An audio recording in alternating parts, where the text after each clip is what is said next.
You hate watching porn on the television. That's Boom! That's such an obvious Get that thrust on camera. Oh, sorry. I missed that. I want to hear a funny story. So apparently you guys went on tour and then you guys took shrooms and then this happened in Boston. I want to hear about this crazy story and how awesome was it? Okay, we were on our way to Boston, and before we crossed the border, we decided to take some shrooms and finish them off because they were for someone else, but he didn't pick them up, so we took them ourselves, so we don't have to dispose of them, you know? Yeah. And why waste magic mushrooms? Exactly. Yeah. So by the time we got to the border, we were just getting like to the peak of the high and shit, and then it was Joe's first time on shrooms, so whatever, they were like giving us trouble and shit. They knew us from the week before, like, cause they made us, they helped us miss our flight to the UK. Oh, so you guys never went to Europe? Yeah, so. Well, you know, you guys went to Paris. No? Yeah, we did. Yeah, we've been there, but like our recent shows, we missed them. Our recent shows in London, we didn't. Yeah. Oh, that's so unfortunate. Yeah. So, anyways, like, for some reason, like, we started like just busting out laughing because this guy decides to pull out a sandwich while we're at the border, and then he tells us to go to the side. He's like, pull over to the side, please. So we're there. We're chilling now in the office for like 2 hours. We're just chilling, cracking jokes, all high and shit. Joe's having like revelation after revelation. We're just chilling. Then they're like, we're making jokes about like, you know, what if they want to like come fucking like, you know, put their finger in our asses and try to find shit. And then like. Wait, but was there anything stashed in your No one had nothing. So then what's so? But then like, this woman came. Cause we thought like, you know, we were like tripping out too loud and shit, and then this woman came with her glove. She put on a fucking glove and she's like, so who's Joseph? And then right there we're all like, what the like, he was tripping out. He was really tripping. He was really tripping out. But did that actually happen, or was that a hallucination? No, this it really happened. So she actually, what was the glove for? Was she actually going to go up? We can't tell. Just to do fingerprints or something like that. Oh, yeah, in his mushroom state, it was like in his mind, scary, you know. That's crazy. Okay. No, but we all thought that maybe that's what she was gonna do. Exactly. Because, he was blurting it out that he was high. Yeah, exactly. Then he blurted out. He's like, "Look, I'm on shrooms," and there's like 6 officers there and shit. And then, but it was all cool. They didn't like. So nothing happened. Like nothing bad happened after that. That's a crazy story, they let man. us go. Do you think that now, after that experience, Joey's scarred from shrooms, or would he be down to try them again? Nah, he likes it. He likes it. Yeah. Cool. I know they heard me riding dirty as I light another, thinking about my white girl and my light girl. They don't like each other, but they like that ninth wonder. I mean that 90s, baby, the Nike stuffer. He driving them crazy. I'm sorry, baby, let me pull over. Pull off my pullover. When the whole team rolling, we like a bulldozer. Who won it? Who fucking with my niggas? Nobody, you roll the dice, who played you, mind you. Turning up that bass, with them windows down, rolling up my straight, tell me what you think. Turning up that bass, with them windows down, rolling up that straight, what the fuck you think? Nigga rolling up that dank, with the windows down, blow it in a sucker face, what you think? We be rolling up that dank, with the windows down, blow it in a sucker face, what you think? Yes, you're a tiger. No! Just do it. Basically, I kind of always just was like deep in music, you know what I mean? Like from fucking whatever in grade school and elementary, they got you like playing instruments and shit. I was like recording like BT songs from off the TV with the little like toy tape recorder. Practicing, memorizing like super fast Busta Rhymes verses and shit. Jamming, you know your mom is Sunday cleaning and shit, bumping all those old tunes. You know, I used to play the drums coming up. Then like yeah, man, just always, this music's always like been a part of my life, you know. So I don't know what influenced me, just like good music, all fucking good music influenced me. I just wanna, interested, I'm fascinated, like by how sound could just like invoke like these great feelings and shit. So I wanted to be a part of that, like just make that happen as well, and make it in a new way, you know what I mean? So we all have the same vision, and that's what really keeps posters moving, is innovation musically. Yes, I don't really, I just started getting into the music side of all this rapping stuff, but rap, what it was to me, was something that me and my cousins did on a everyday basis. We would get together and just freestyle for hours and hours and hours. It would just be the pinnacle of our chilling sessions, and that's what it was for me. But only now that I've been recording with the posters, my boy Nate and Joseph, they're really musically inclined, and pretty much this is what I'm working on now, getting better at the music aspect of it all, and you know, that's pretty much it, man. That's all I got. So that concludes my documentation of the posters. I honestly had so much fun shooting with these guys, and I have no doubt in my mind that this awesome trio will continue to find more and more success.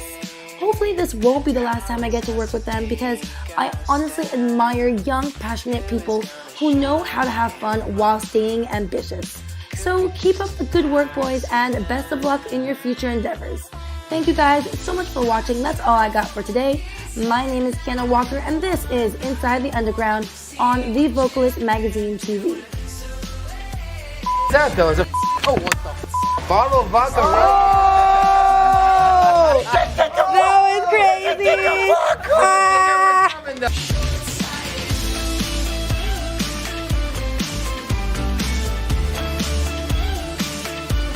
I mean, Montreal itself represents the international. To me, it is what it is, you know. So for any artists that come out of Montreal, you need to understand that and take it further. You know, it's an advantage, actually. Good times, fancy bars and ladies of the night.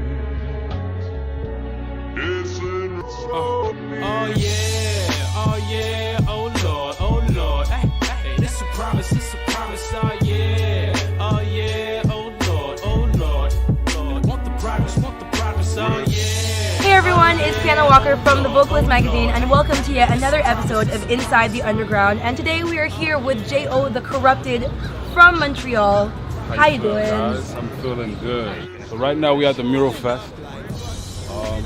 Have a lot of my people out here, you know, with stands. I always appreciated coming here, as I live 3 minutes away. So it's my second time here. Motherfuckers better fit a card on some goldfish tip. You should hit this. So you mentioned that you grew up in this area, and I'm just curious to know what this area means to you. Like, we're on the plateau right now. How does it basically relate to your childhood? I mean, to me, or to a lot of people that come here, this is a red light district, so you know, there's a lot of distraction, there's a lot of entertainment. I used to come here to inspire myself to write my first album. When I was younger, it was more about walking around, seeing people, meeting people, and from there, you know, it's active. I've been in a very active place around, you know, for my life, for 18 years of my life. So yeah, I mean, downtown Montreal, it represents it all to me. I grew up here. There's a lot of difficulties concerning us not having a platform, a main platform to actually make us become international. Also, the fact that we speak French, for an English artist is very difficult too. Are there any other struggles when it comes to being a rapper in Montreal or trying to make a career out of music here in the city?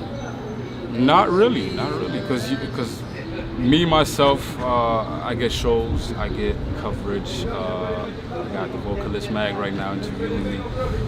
So there is people that really care and that want to share the artists. Sharing the love. You feel me? Exactly. So from there, we can make it happen, definitely.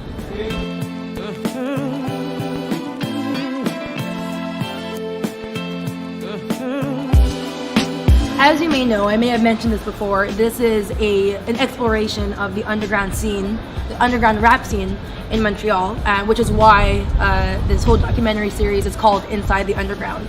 So I'm just curious to know, what does underground mean to you? Because apparently it's an extremely ambiguous term. It is ambiguous. I guess it's how much influence you got. Being underground is you have this little bit of influence going on, and being a mainstream artist is that you have a lot of influence. So you reach that level where you can call yourself a mainstream artist, but it doesn't really define you as an artist. You know? So is it safe to say that all underground artists don't have that much influence? Yeah? Basically. But what would you consider yourself? I'm an underground artist. Right now, I'm underground because of the influence that I got. It's a local influence. Okay. So you're saying that underground is obviously more local. It can be international. You can be international, but maybe 3 or 4 cities know about you. Maybe you know, it is what it is. I'm talking about influence. So some artists you know, are known all around the world, right? Which makes them mainstream. Okay. Being in the music industry requires for you to come as a package. How you dress is one of the key ways of expressing yourself as an artist. So I asked J.O. to tell us a little about his cool fashion sense. I mean, concerning my style, I don't feel like I got a distinctive style. It's just a combination of yesterday's way of dressing and today's way of dressing. It's 100% me, so every time you see me dressing, it's J.O., you feel me? It's a way of branding myself. It's a way of living. So I have to be there for 2. Okay, so that means we gotta leave now. We gotta leave. No, I'm happy. Let's go. So our day at Mural Fest unfortunately got cut a bit short because we had to be at his studio for 2 o'clock sharp. But it was cool. We had a long day ahead of us anyways.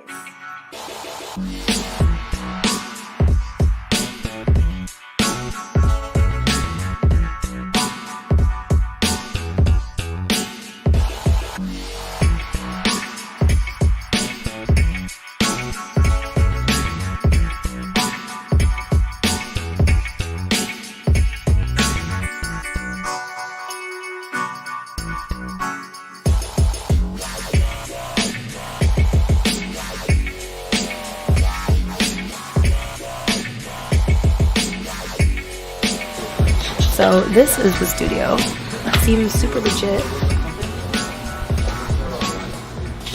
Close-ish. Nice. We got sound booth.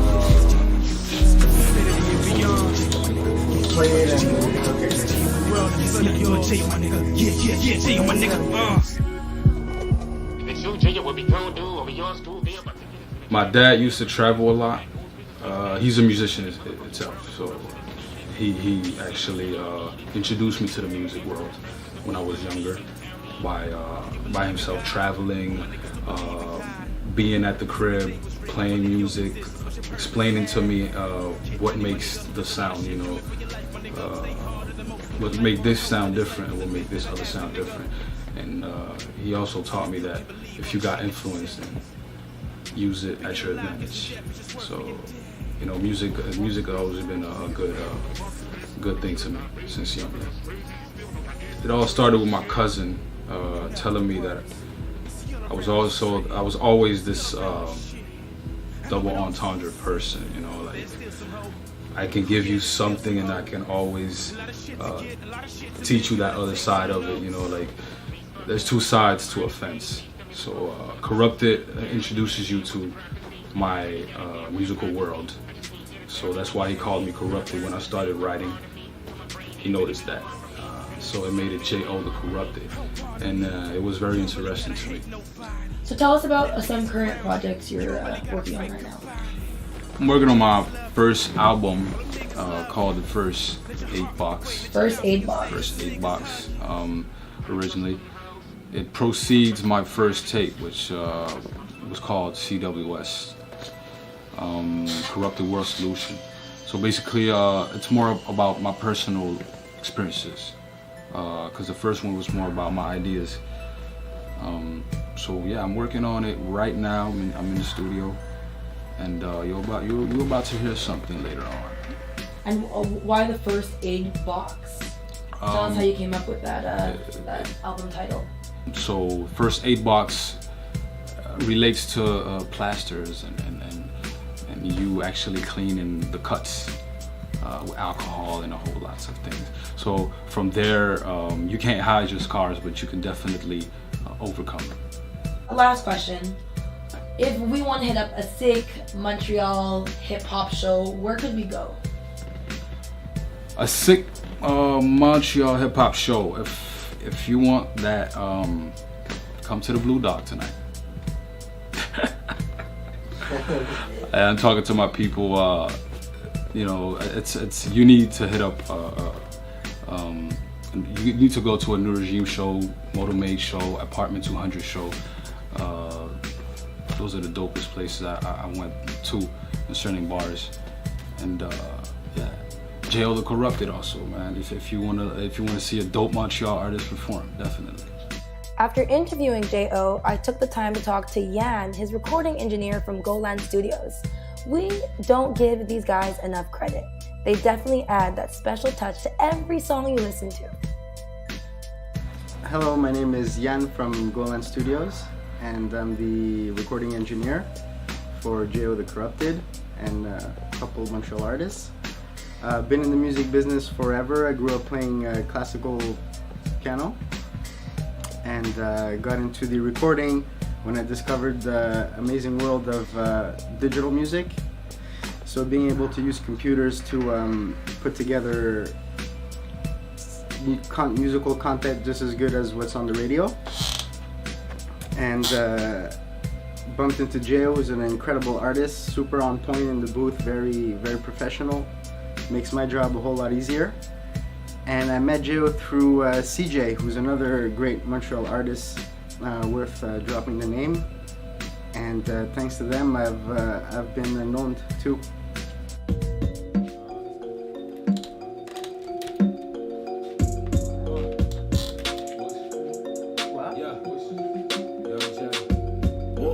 Nah, I ain't never voted as a resident, but I wake up in the morning for some presidents. Pulling out the bed, thinking bread ever since. I be on my way to get the loot, let's leave no evidence. I'm East Side Confidential, West Side Presidential. Shawty love the way I keep my shit clean, so now I'm on my way to go and grip cream. Can I keep my shit clean? Can I keep my shit clean? Out there for the big cream, but can I keep my shit clean? Yeah, all the bullshit got me walking on my toes, cause the one who wins is usually the one who's on the low hand. Who be fucking up? Who be fucking up? I'm putting pressure on you niggas by not pressing luck. Yeah, planning on my win. God forgive me for my sins, cause some things I did ain't probably right while introducing friends. Started for the best until I'm out here counting ends. Say the devil want my sacrifices, I know yet again I'll be gone. I'm East Side Confidential, East, West Side Presidential. Shawty wanna take a trip, I told her. I love doing this job because being a sound engineer is really kind of shaping the final product, and it could be challenging sometimes depending on the artist, and in this case it's quite simple. My job is very, very easy, not much to do, just make the vocals shine a bit, and you know, it speaks very clearly, and when he does back vocals everything's on point, so there's not much editing. Just follow J.O. the Corrupted, the man.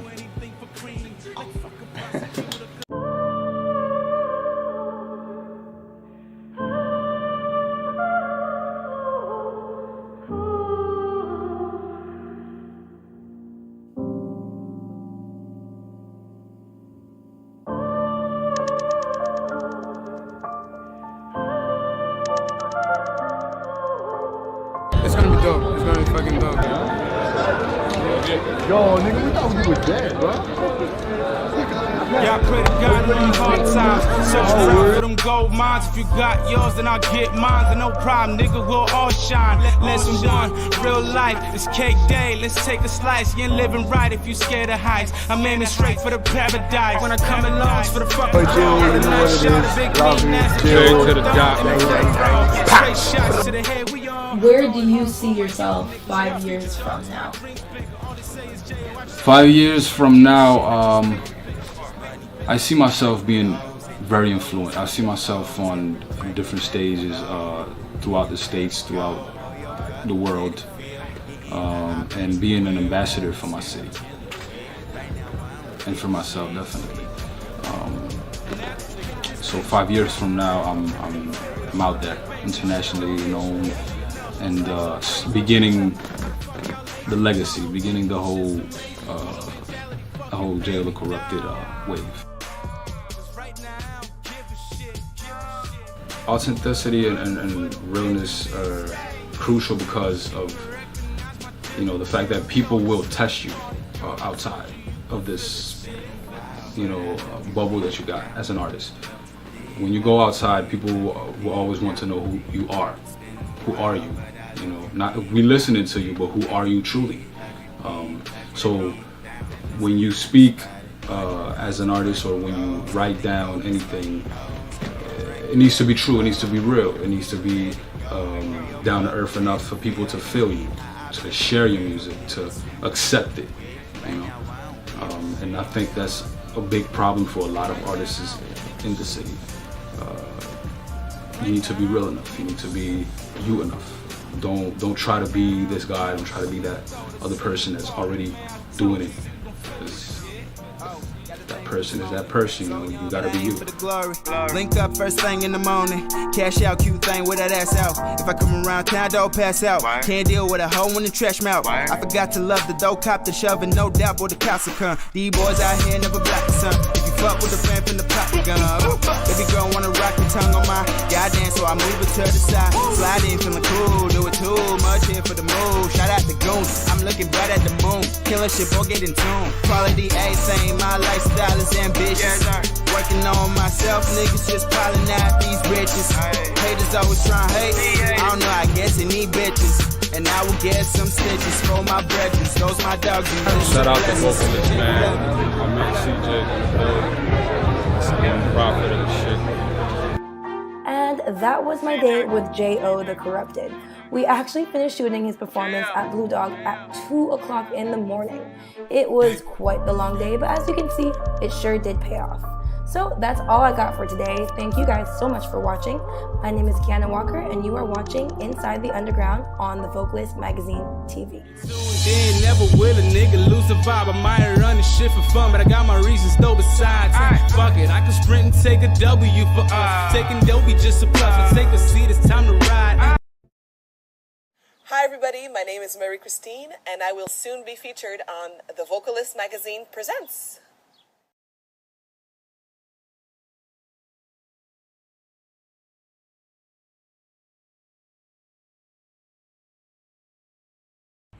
Hey everyone, you're watching Inside the Underground, and I'm your host, Kiana Walker. Today is a jam-packed day. We're meeting up with pop singer Bela. We're starting off in her studio in St. Henry, and then we'll be making it over to Jardin Gamelin at Berry-UQAM.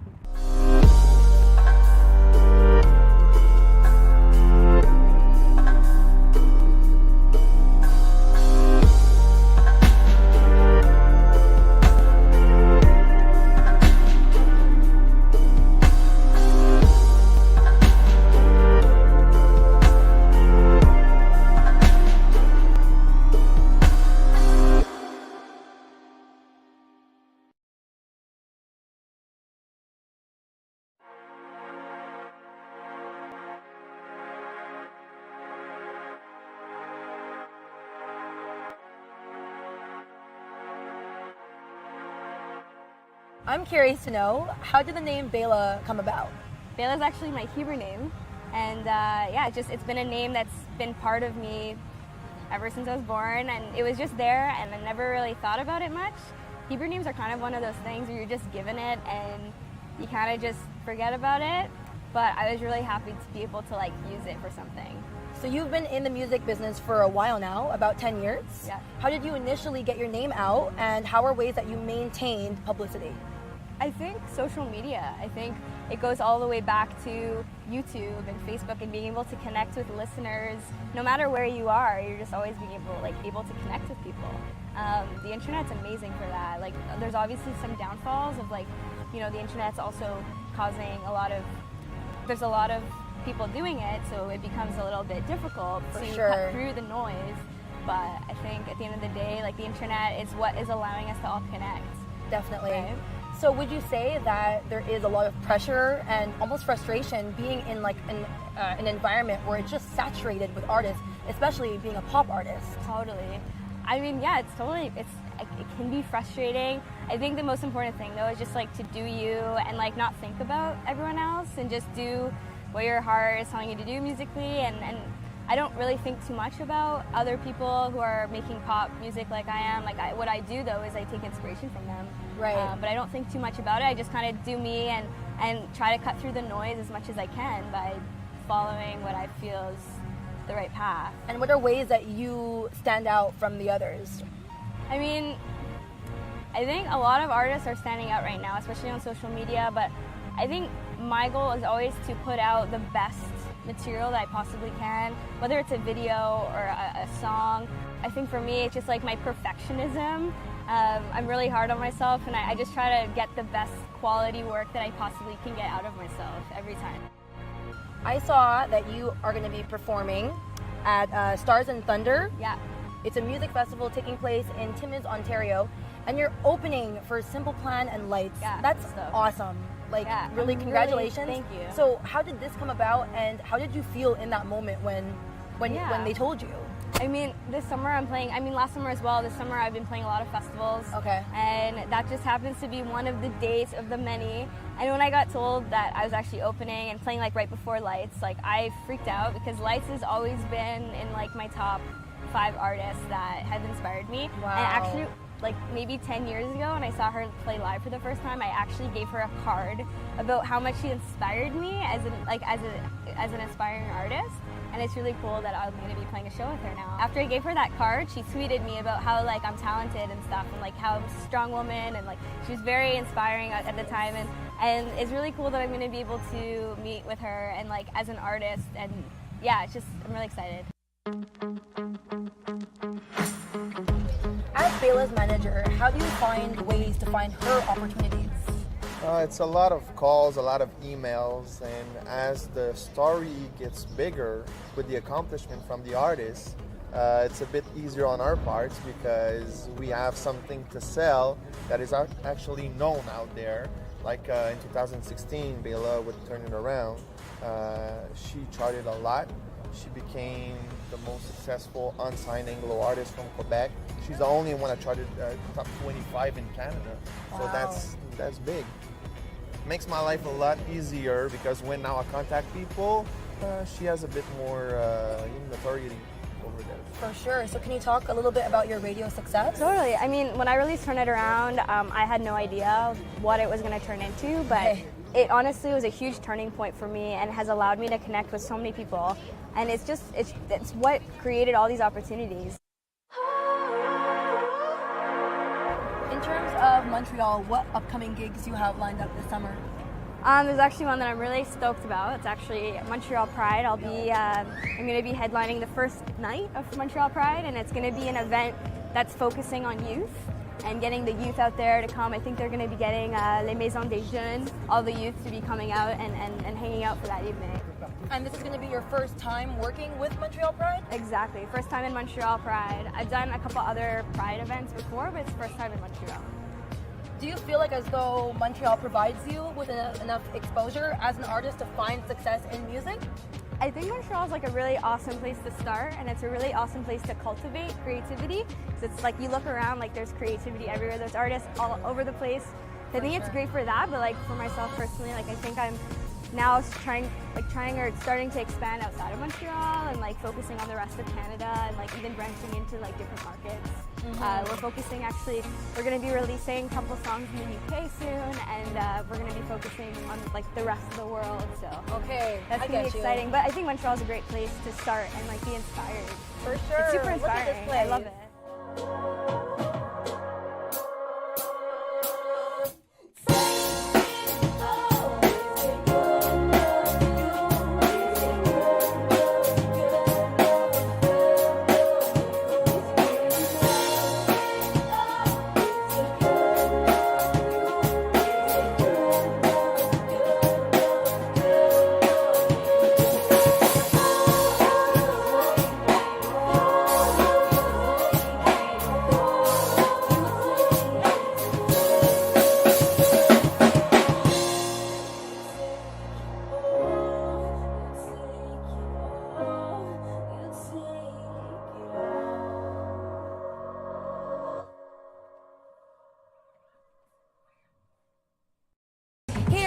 You're watching Inside the Underground, and I'm your host, Kiana Walker. Today is the first day of Montreal's free EDM street festival, Villa Paradiso. And right now, I'm about to meet up with one of Canada's top EDM DJs, Domino.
I feel very privileged to be a part of a festival that even like some international artists who have played the major shows always say that this is one of the best gigs of their career. And I think the reason for it is, again, the vibe, the camaraderie between DJs, staff, but also just the fact that we're on Crescent Street, a main vein of Montreal. And when you're up there, you have the dance floor right in front of you, right, which is jam-packed. And then after that, you have all the terraces and restaurants all down the street, right? So it's kind of like you're playing in like a dome of people. So you're feeling energy from there, feeling energy from here, feeling energy. We even had people like on the roof. I don't know if I should be saying that, but we even had people like on the roof, like just like partying and stuff.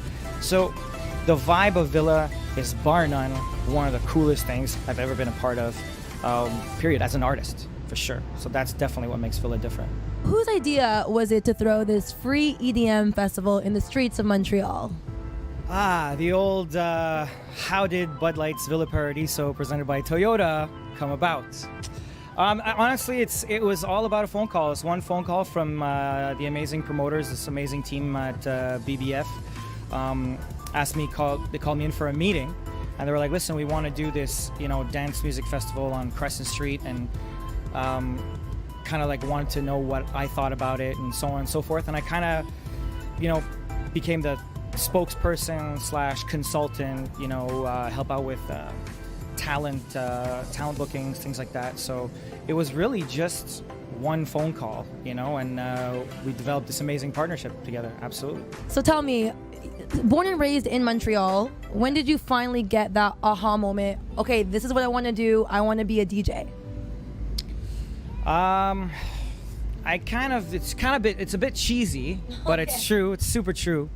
I went to Italy for my first time, and before going there, I was already dabbling in DJing, but it wasn't like a passion. And I remember the absolute song that I was listening to I was in Palermo. My feet were in the sand in like this open air club, and I was listening to Jamiroquai's Little L, the Bob Sinclair remix, and I looked to the sky, and I was like, this is what I'm gonna do for the rest of my life. And then I swear to God, and then I came home, and then I told my parents, and that was a whole other story. But yeah, no, that was my moment. I remember specifically that night with like my cousins, and I was like, man, I love this music so much. I became like just obsessed from that music after that, you know.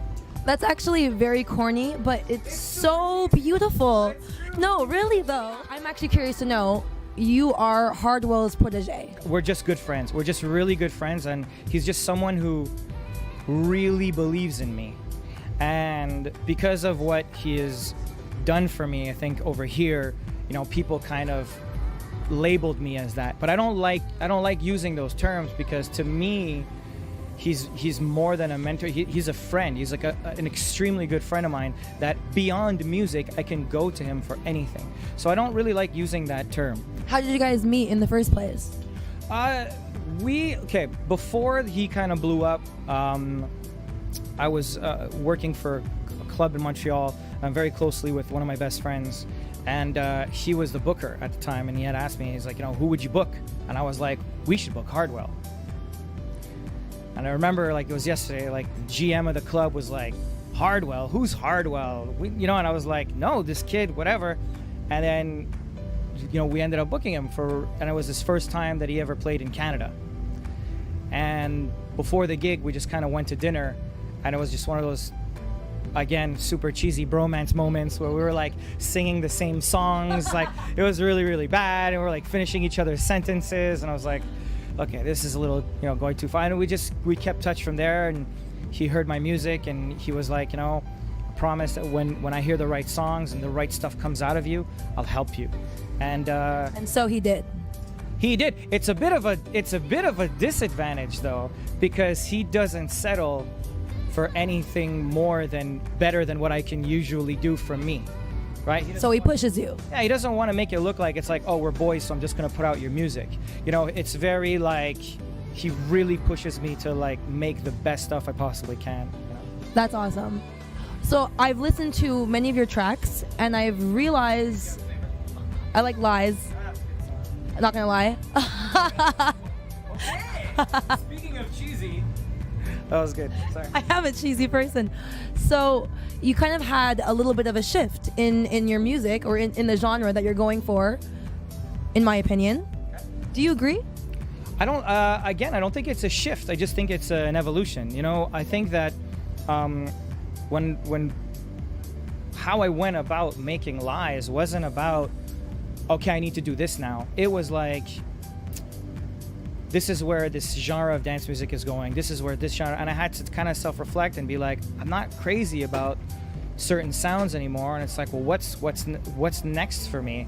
So I didn't release anything for a really long time, just cause, it was like, I didn't want to just put out another banging record. It wasn't interesting to me. So I wanted to do something a bit, so I started exploring what things are just a bit more meaningful and writing actual songs, and then when I hooked up with Zagata, let me tell you, there's no man, this guy is a beast of a talent, and we executed this project super well. But it wasn't really a shift saying we're gonna go out and do this. It was about, let's see what comes out of me, and that's what came out of me. And I'm just really happy that people are appreciating it, because you never know. Where would you go if you wanted to play at another festival around the world? Because so far you've done North America, you've done Beach Club, you've done BPM, you've done Ultra Music Festival in Miami, and BPM is, by the way, in Mexico. Is there another spot, maybe not on this continent, that you're like dying to play at, and why? Dying. Or festival. This is a good question. I definitely would like to, I would want to explore South America a bit more. Yeah, so I don't want to say like a certain festival or anything, but I'm really interested in going to places like Colombia or Brazil, for example. These are places that I'd like to explore, That's very cool. And last but not least, do you have any words of wisdom or pieces of advice to give to up-and-coming musicians that may think that entering in this industry is a little bit intimidating due to the crazy amount of competition? Yeah. Get used to hearing the word no. Start to love the word no, because you are going to deal with a lot of rejection, and you're going to have to deal with a lot of people that aren't believing in what you're doing. So I would say get used to that. Make sure that you can rise above that. Have a bit of a motto, and it's be undeniable. What I mean by that is, if you do something, the hardest thing for any artist to do is look at themselves in the mirror after they've worked on something for 100 hours, and to them this is the best thing they've ever done. To them this is the best song they've ever done. But it's still not even up to industry standard. It's hard to look at yourself and say, this is not good enough.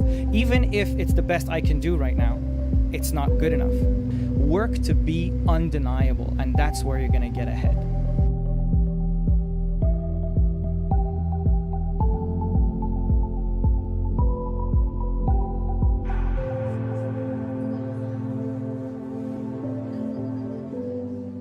Hey guys. Phones off, please. What's up, man? We're shooting an interview with Jess Abram. What's up? And this is Chris, my amazing cameraman. We have a sick setup. Very nice. And we also have wine. So you basically are a very multifaceted person. Yeah. You told me that you are extremely passionate about gaming. You're also a singer, songwriter. You also are an entertainment host. Sorry, I didn't turn off my phone, Chris. Do you hear that? Yeah, we can do that again. Yeah, let's start that question again. Wait, That's fine. it's my mother. Mother? Mom? Hi. Hey, so I'm doing an interview right now at the Vocalist magazine, so don't embarrass me with whatever you're about to say. You're on TV right now? It's not live, don't worry. It's not live. Anyway, Mom, okay, sorry. I thought this was Am gonna... I on speakerphone? Oh my God, Jess. Sorry, Moms.